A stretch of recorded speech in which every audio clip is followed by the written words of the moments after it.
মূর্খ, পায় না রে, পায় না। ওরে মূর্খ, তুই পেতে গেলে আমি যে ফাঁকিতে পড়ে যাবো রে বাপ। কাকা বাবু, আপনি আমার কাকা বাবু কেন? এতক্ষণ স্রোতের সামনে যা বলার বললে, আবার এখন কেন? এখন আমি ওই স্রোতের হয়ে তোমার হাত দুটো ধরে ক্ষমা চাইব, আর তুমি আমার বুকে ঝাঁপিয়ে পড়ে বলবে আমি স্রোতকে ক্ষমা করে দিয়েছি। ছি, ছি, ছি, ছি, ছি। এত নীচ আপনি, এত নীচ আপনার মনোভাবেত্রী। বাপ ছেলে দুজনেই সমান। না, না, না, না, সমান হবে না। ও এখন ইয়ং ছেলে, ওর কাছে তো তোমার মতো অনেক সুন্দরী আছে।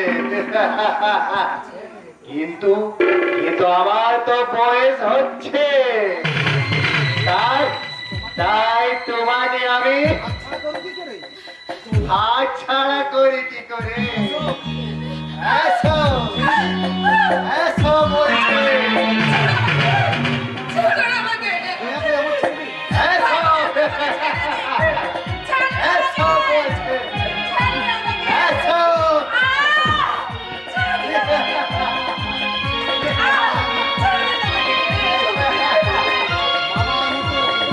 আপনি আমার বাবার মতো, আমি আপনার মেয়ের মতো। আপনি আমাকে ছেড়ে দিন। বাবার মতো, কিন্তু বাবা তো নয়। তাহলে আর লজ্জাটা কি? আর তাছাড়া তুমি যাকে তাকে দয়া করছো নি, তুমি দয়া করছো নারী মুক্তি সংঘের চেয়ারম্যান এই প্রতাপ নারায়ণ সত্য।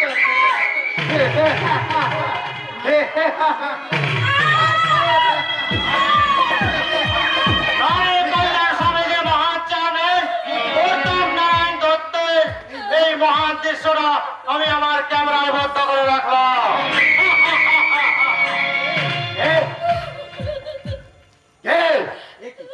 কি হেমন্ত, তুই এই মহান দৃশ্যটা আমি আমার ক্যামেরায় বদ্ধ করে রাখলাম। মহান সুযোগটা হাতছাড়া করতে বলছিল না বাবা, তাই ছুটে এসে একটা ছবি তুললাম। তুই ওই অশ্লীল ছবিটা নিয়ে কি করবি?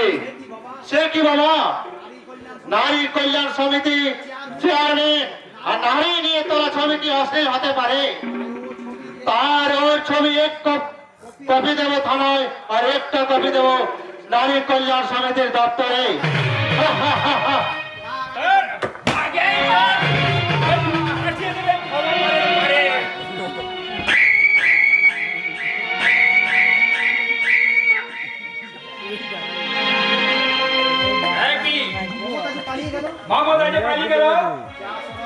যা শরৎ, তুই যেমন করে হোক ওই মমতাকে ধরে নিয়ে আয়।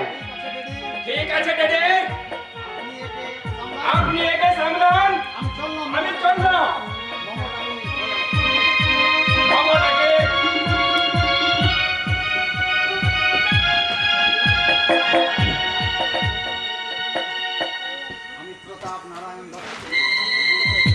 আমি প্রতাপ নারায়ণ দত্ত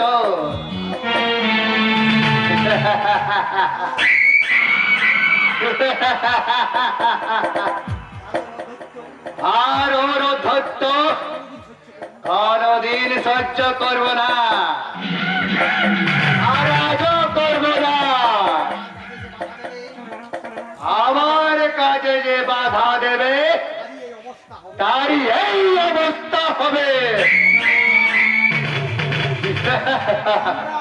সম্রাট,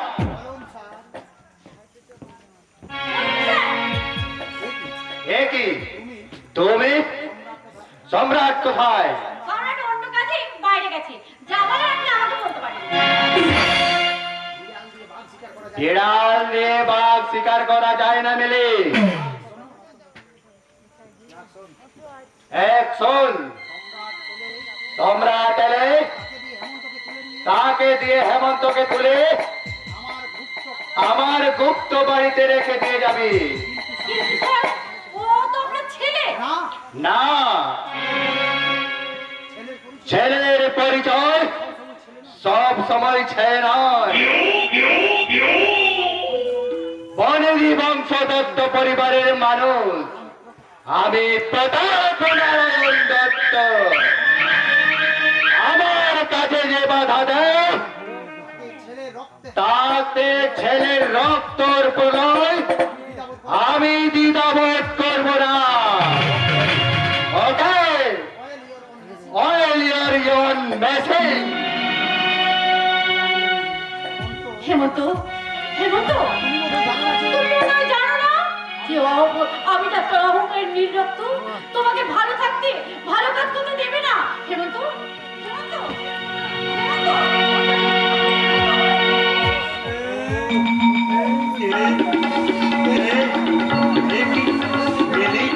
তুমি এখানে? ওসব কথা পরে শুনবে। এখন তুমি আমার সঙ্গে এসো। কোথায় যাবো মিলি? আপাতত আমার বাড়িতে লুকিয়ে থাকবে। কিন্তু কেন? কেন লুকিয়ে থাকবো? কি আমি করেছি যে? পরে শুনবে। এখন চলো, না গেলে হয়তো বিপদ হতে পারে। এসো। আচ্ছা মিলি। মমতা, মমতা কোথায় এসে জানো? আমি ঠিক জানি না, মনে হয় ওইখান থেকে পালিয়ে গেছে। ও ভগবান, তুমি কি অবৈষণ করে ফেলানি ঠাকুর? এখন আমি আদর্শকে কি জবাব দেব? আমারই বাবা আর দাদা, ছি ছি ছি ছি ছি ছি। আদর্শ?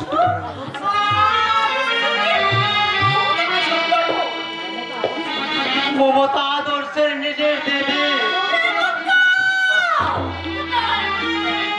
না, এই কথা জানে না কেউ, আমার মৃত্যু হয়ে গেছে। মৃত্যু হয়ে গেছে।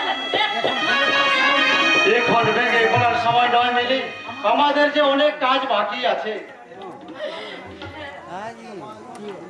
তোমার বাবা তোমার দাদা কুতি শিক্ষা দিয়ে ওদের পাপ চক্র আমি ভেঙে দেবো, এরা তুমি নিজের কাজ হাতে তুলে নিলাম। আমি তাহলে এই যে রোজ বাড়ি থেকে বাস ধরে আমার পেছনে থাকবে। আর তোমার দায়িত্ব যেকোনো ভাবে কিন্তু তোমাকে বের করা। কিন্তু এখানে যদি তোমার কোনো বিপদ